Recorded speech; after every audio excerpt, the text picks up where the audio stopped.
Nous avons chacun notre propre perception de la réalité. Il suffit parfois de faire un pas de côté pour faire évoluer le regard que nous portons sur nous-mêmes, sur les autres et sur le monde. C'est ce qui m'a conduit à créer le podcast Il y avait une fois. Je suis Sophie et je partage avec vous mes découvertes et mes rencontres pour mieux vous connaître, mieux vous comprendre et questionner votre point de vue. Si ces thématiques vous intéressent, je vous invite à vous abonner sur votre plateforme préférée. Cet été, je vous propose une série de 6 podcasts pour se reconnecter à soi et à ses aspirations profondes. Dans ce 4e épisode, vous allez découvrir comment poser ses limites. Pour en parler, j'ai le plaisir de recevoir Saverio Tomasella, docteur en psychologie, psychanalyste, auteur d'essais et de romans traduits en plusieurs langues. Il est fondateur de l'Observatoire de la sensibilité et de la Journée mondiale de la sensibilité qui a lieu chaque année le 13 janvier. Bonjour Saverio et merci d'être avec nous. Bonjour Sophie, merci à toi. Que signifie concrètement poser ses limites ? C'est très important. Alors les limites, c'est vraiment quelque chose qui est extrêmement important parce que justement dans ce processus de quête du Graal et d'individuation dont on a parlé juste dans l'épisode précédent, l'individuation, elle n'est possible que si je connais mes contours. Les contours de mon corps, mais aussi les contours de l'espace vital, l'espace énergétique, l'espace subtil dans lequel j'ai besoin d'évoluer pour me sentir bien, pour me sentir en moi-même et être en bonne santé à la fois physique et psychique. Et donc, ça pose la question des limites. Ça pose la question des limites corporelles, énergétiques, mais aussi des limites de temps et des limites de comportement. Qu'est-ce que j'accepte des autres, ou même pourquoi pas de langage, hein, dans certains cas, avec certaines personnes. Qu'est-ce que j'accepte des autres, qu'est-ce que je n'accepte pas. Et ça, c'est très difficile à mettre en place. Et en même temps, c'est absolument indispensable parce que c'est complètement lié à ce qu'on disait sur les désirs et les aspirations profondes.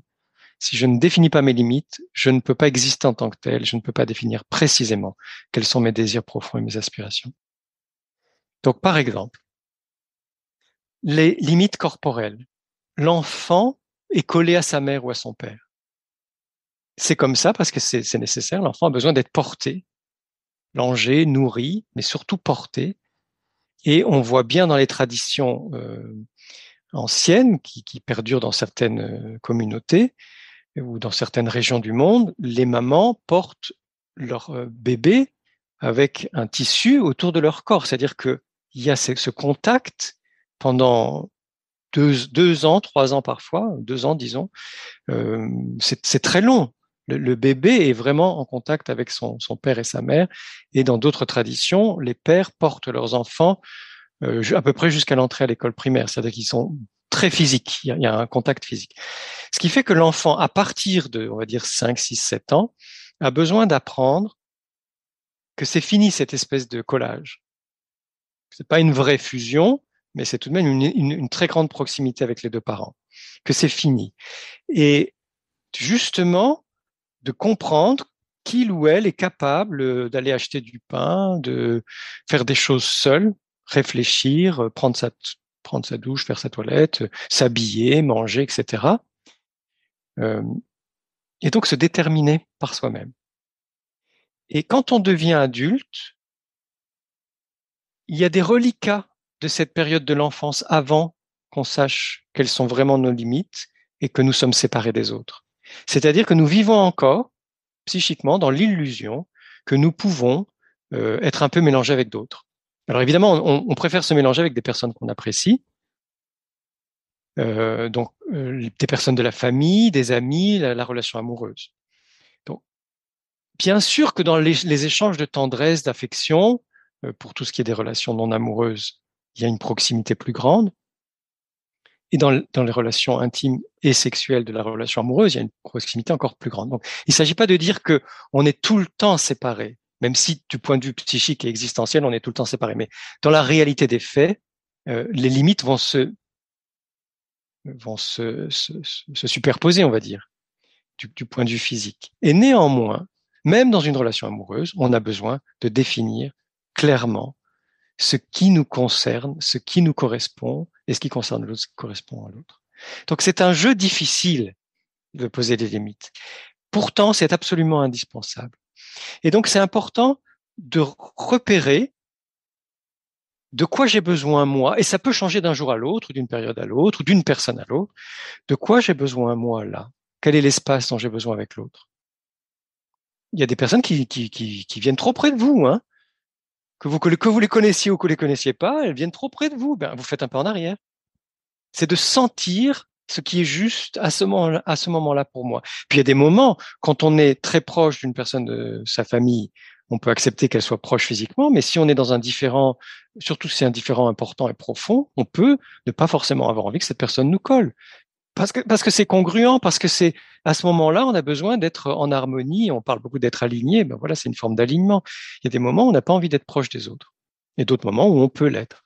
Et c'est pour ça que c'est un ajustement fin. Et le fait d'avoir des difficultés à poser des limites avec les autres, signifie-t-il que nous avons aussi des difficultés à poser des limites avec nous-mêmes?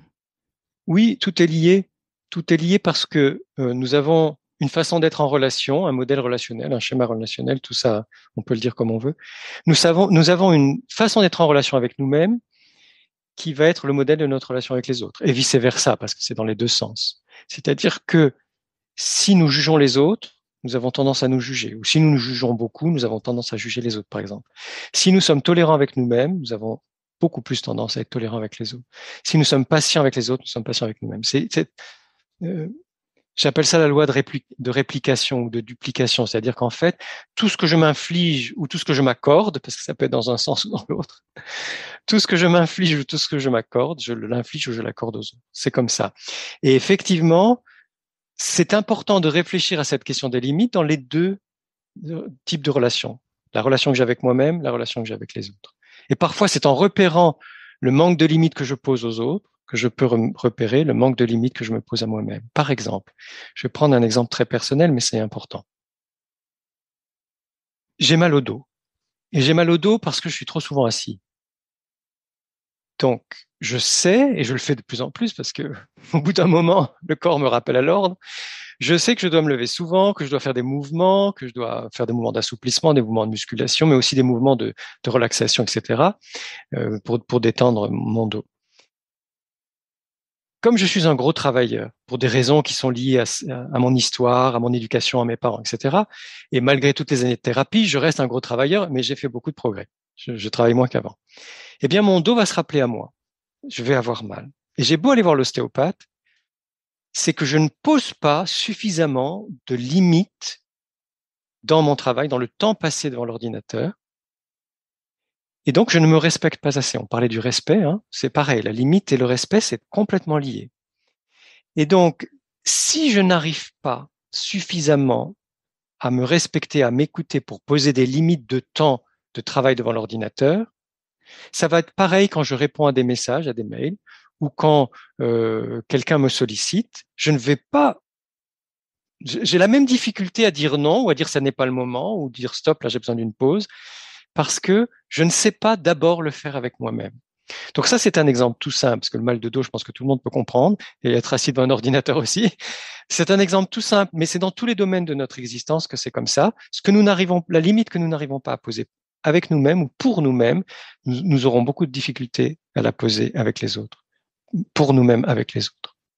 Et moi, j'aimerais faire mon retour d'expérience juste sur un point, c'est l'exigence.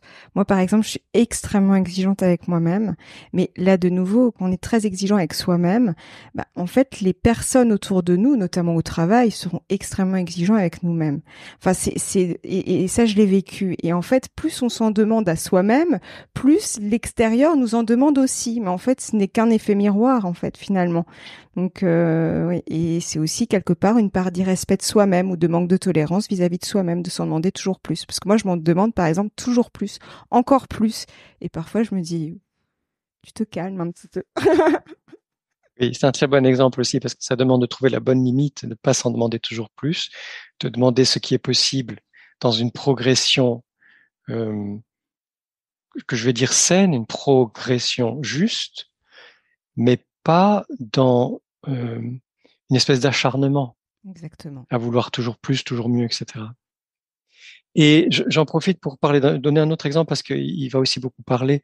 J'ai connu des personnes qui avaient des difficultés avec l'alcool, à la fois dans un entourage pas forcément proche, mais dans un entourage de personnes que je connaissais, puis dans mes patientes et mes patients. Eh bien, c'est exactement pareil, c'est-à-dire que il y a cet effet de miroir ou cette loi d'attraction, on le dit comme on veut, c'est-à-dire que les personnes qui ont des difficultés avec l'alcool vont souvent rencontrer des personnes qui ont des difficultés avec l'alcool ou qui boivent beaucoup d'alcool. Et ça va être d'autant plus difficile de leur dire non quand ils proposent de boire, euh, parce qu'elles ont déjà des difficultés à se dire non elles-mêmes quand elles ont l'impression qu'elles ont envie de boire. Donc, en fait, c'est dans tous les domaines de la vie que si j'arrive à être beaucoup plus clair sur les limites qui sont celles du respect de moi-même, je saurais beaucoup mieux poser les limites qui sont celles du respect de moi-même par rapport aux autres. C'est-à-dire comment je demande aux autres de me respecter et quelles sont les limites à ne pas franchir. Ouais. Et il y a juste un mot qui me vient, c'est finalement se dire oui à soi et dire non aux autres, et non l'inverse. Oui, Parce qu'on a tendance à faire l'inverse, en exactement. fait. Se dire oui à soi et non aux autres. Et quels signaux peut nous envoyer notre corps pour nous alerter que nos limites sont proches, voire qu'elles sont dépassées? Le corps est extrêmement clair par rapport aux limites.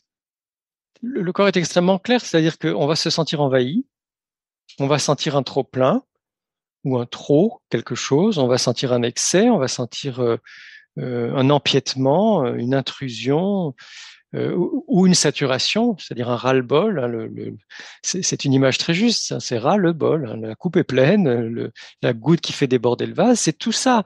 C'est-à-dire que le corps nous envoie donc soit vraiment des sentiments d'envahissement, mais sinon ça peut être une envie de vomir, comme quelque chose d'indigeste, parce que au sens propre, c'est indigeste, donc une nausée, une envie de vomir, euh, ou alors une nervosité, c'est-à-dire que comme on sature, on en fait trop, on devient plus tendu, plus nerveux, les douleurs dont je parlais tout à l'heure, qui peuvent être dans le dos, mais partout dans le corps.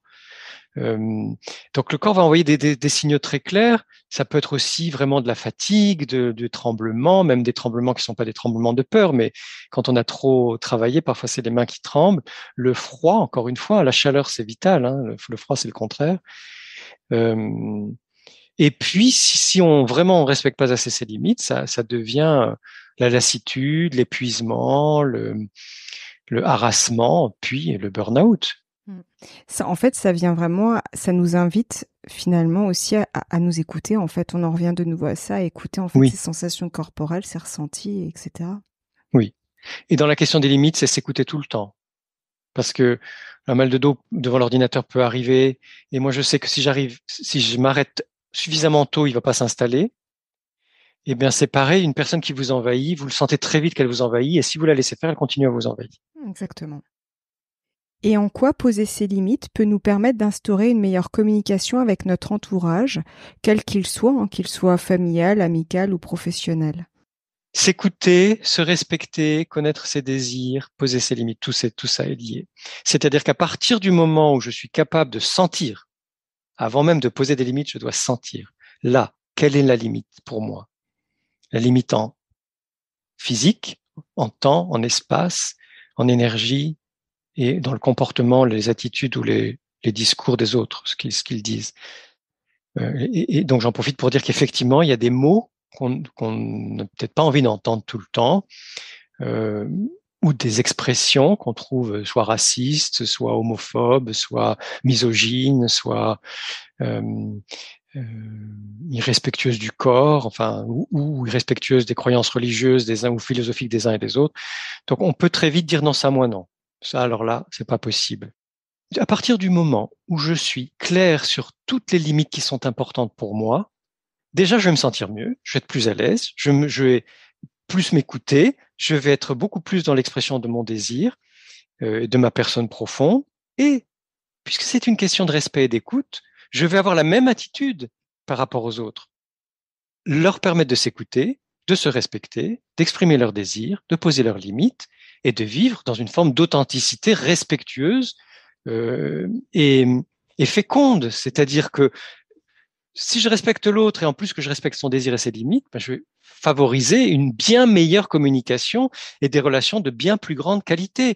Donc, de toute façon, nous avons toutes et tous beaucoup à gagner, à favoriser cette révolution sensible dont on parle, qui est je m'écoute, je me respecte, je vis mes désirs, je pose des limites, je m'accomplis et je laisse les autres dans les relations avec moi en faire autant, puisque nous sommes à parité, puisque nous sommes dans cette correspondance de vie où personne n'a plus d'importance que l'autre. Eh bien, tout le monde, chacune et chacun peut vivre cette qualité d'être et cette qualité de relation. Et je rebondirai juste sur un point, parce que tu en as parlé un petit peu sur justement l'énergie, et ça me fait penser à cette posture, et ça revient à ce qu'on incarne comme posture. Donc là, je suis pas dans la posture, j'allais dire conditionnée, d'être conditionné, mais la posture qu'on incarne. Finalement, on dégage cette énergie. Et je pense à ça par rapport à une séance que j'avais eue d'Eki Coaching avec les chevaux. C'est hyper puissant. Moi, par exemple, il y avait plusieurs chevaux qui sont venus vers moi. À partir du moment où je me suis dit, là, stop, ça, c'est ma limite, c'est comme s'il y avait une barrière, en fait, invisible, mais qui s'était mise entre les chevaux et moi-même. Et là, je me suis dit, c'est cette force, en fait, cette posture qu'on peut incarner et qui se transmet énergétiquement. Enfin, c'est l'image qui me venait. Je me dis, il y a ça aussi dans poser ses limites. Oui, c'est un très, très bel exemple. Merci. Et je rebondis moi aussi. Parce que c'est pareil avec les chiens, donc les chevaux bien sûr, les chiens et les animaux en général, parce que le cheval ou le chien à qui on pose une limite ne se sent pas abandonné. Exact. Il se sent respecté. C'est-à-dire il sent, ou même le tigre ou le lion pour un dompteur dans un cirque, c'est-à-dire que il sent qu'il y a quelqu'un en face de lui. C'est ça. Et que donc que ce quelqu'un est fiable. Alors que dans les espèces d'histoires qu'on se raconte mentalement par rapport à des choses qui nous arrivent dans les relations, si quelqu'un pose des limites, on peut très vite, et il y en a qui en jouent et qui donc font du chantage affectif ou de la manipulation en disant tu me rejettes, je me sens abandonné, etc. Non, non, ça c'est une fausse interprétation complètement. Oui, moi je trouve que c'est manipulateur. C'est-à-dire que je pose une limite parce qu'elle est nécessaire, elle est vitale, elle est importante pour moi, elle est fondamentale pour moi, mais je ne fais rien contre personne. Je pose simplement ma limite. Exactement. Et quand on parle des animaux et qu'on a cette habitude avec les animaux, on sent bien que l'animal, lui, n'interprète rien. Il se dit, tiens, là, voilà la limite de Sophie, et donc je la respecte. C'est ça. Exactement. Et il n'y a pas, justement, et c'est très important de le dire, ce jugement-là. Par exemple, un chien ne va pas plus nous aimer parce qu'en fait, on a posé une limite, on lui a dit, là, ça suffit. Et puis finalement, ça influence, entre guillemets, mais positivement, l'autre à faire de même, en fait, aussi à poser ses limites. Exactement. Donc c'est du donnant-donnant, finalement. Exactement. Exactement. Et ça crée un équilibre. Et c'est comme ça que on vit des belles relations, c'est-à-dire que plus nous sommes clairs sur nos limites et que l'autre les connaît, inversement, nous connaissons ses propres limites, puis la relation est facile. Tout à fait. Elle est balisée. Ouais. Elle est claire. Exactement. Et quel exercice peut-on pratiquer pour apprendre à poser ses limites et en faire une habitude? Alors, c'est de la pratique. C'est de la pratique. Alors, soit on peut faire des exercices de visualisation. On imagine, par exemple, on constate, plus qu'on imagine, on constate quelles sont les personnes qui nous envahissent ou qui ne respectent pas nos limites, etc. Une belle-mère, un beau-père, une sœur, un frère, ou un collègue, un ami, etc. Ou un voisin, une voisine. Voilà. On repère une personne qui ne respecte pas nos limites. Et on se met dans la situation. On ferme les yeux ou pas, on se met dans la situation. Et on repasse une séquence d'un moment où nous n'avons pas pu, soit parce que nous n'avons pas eu le temps, soit parce que nous avons eu peur, soit parce que nous n'avons pas osé, soit parce que nous avons craint de lui faire de la peine ou je ne sais trop quoi. Et on se dit là, non, je repère que j'ai vraiment besoin de poser cette limite-là avec cette personne.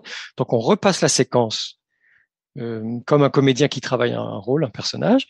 Et au moment où on sent que c'est juste de poser la limite, on dit à mi-voix ou à haute voix la parole qui est nécessaire pour poser cette limite. Où on fait le geste, se reculer, tendre une main devant soi ou dire non. Voilà. Enfin, on fait ce qu'on aurait eu besoin de faire dans ce moment-là et on laisse passer du temps. Et puis on refait cet exercice plusieurs fois jusqu'à ce qu'on sente qu'il est absolument plus nécessaire parce que le cerveau et le corps, c'est-à-dire que l'ensemble du système nerveux, va intégrer la façon de poser la limite avec cette personne-là. Et après, on l'aura tellement répété. Alors, pour certaines personnes, 3-4 fois suffiront. Pour d'autres, il faudra le faire 10, 12, 15 fois. Hein. Et puis, ça dépend de la personne, de l'état d'envahissement ou de difficulté qu'on a avec cette personne. Tout à fait. Mais en tout cas, de le répéter jusqu'à ce qu'on sente que c'est bien engrammé, comme tu dis, hein, que c'est intériorisé et que ça va devenir comme une espèce de réflexe, quelque chose qui va se faire automatiquement parce que là, on a besoin que ça se fasse spontanément avec cette personne-là dans ce genre de situation. Et on va remarquer qu'avec d'autres personnes qui ressemblent à cette personne-là, de plus en plus tôt, on va pouvoir poser une limite de plus en plus claire. Et comme je le disais tout à l'heure, n'attendons pas une réussite parfaite, un résultat optimal tout de suite. C'est progressivement que le fait de faire ces exercices à froid, seul, avec la personne, en imagination, ça va permettre de le mettre en pratique avec la personne dans la réalité, ou avec ce type de personne-là dans la réalité. Donc, on peut faire comme ça en visualisation et en exprimant à haute voix ou en faisant les gestes vraiment. Et puis sinon, on le fait avec un coussin qu'on met sur une chaise ou avec un copain, une copine, un ami, une amie, en disant de jouer le rôle de l'autre. Donc, on fait comme des improvisations ou du théâtre, parce que c'est encore plus concret. Et dans son improvisation, l'autre peut en rajouter pour insister dans son envahissement, dans son empiètement, dans son non-respect de nos limites, pour que ça nous apprenne à tenir bon.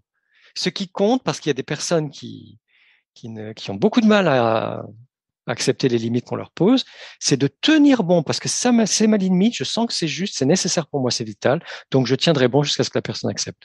Et c'est comme ça. Tant pis si pendant 5 minutes ou 5 jours ou 5 mois, elle m'en veut. Tant pis si la personne a du mal à l'accepter. Donc, c'est très pratique, les limites, il faut vraiment les appliquer et bien penser, est-ce que c'est une limite de temps, quelqu'un qui abuse de mon temps au téléphone? Est-ce que c'est une limite d'espace, quelqu'un qui s'approche trop de moi, qui est tout le temps en train de me toucher alors que c'est pas ni ma compagne ni mon compagnon? Est-ce que c'est une limite dans les paroles, dans certains comportements, de venir sans téléphoner ou sans prévenir, alors que je suis en train de travailler et que c'est pas le moment pour moi? Est-ce que c'est une limite d'écoute? Au-delà du téléphone, il y a des personnes qui râlent tout le temps, qui se plaignent et qui finissent par vous vampiriser, quoi, vous prendre votre énergie. Donc, c'est de bien sentir de quel type de limite il s'agit et de la poser clairement en tenant bon. Et je rebondis sur 2 choses. La première, comme tu disais, d'apporter de cette bienveillance, parce qu'effectivement, c'est un travail de tous les jours et ça demande de la répétition, et quand c'est pas naturel, ça s'intègre pas comme ça. Et justement, il faut être bienveillant à son égard. C'est pas parce qu'on n'a pas réussi à le faire qu'on n'y arrivera pas avec le temps, en fait. Et ça, c'est hyper important. Parce que souvent, on veut tout de suite se dire, tiens, j'ai pas réussi, j'y arriverai jamais. Ben non, justement, en fait. Non. Au contraire. J'ai pas réussi, je vais y arriver parce que je vais le répéter. C'est comme ça pour tout. En tout cas, merci pour tout ce partage, Saverio. Avec plaisir, avec plaisir. Si vous avez aimé cet épisode, n'hésitez pas à lui laisser 5 étoiles sur Apple Podcast ou un pouce sur YouTube. Et surtout, abonnez-vous sur votre plateforme d'écoute préférée pour ne manquer aucun épisode. Je vous souhaite une très belle journée ou une très belle soirée et vous donne rendez-vous dans 2 semaines. À bientôt!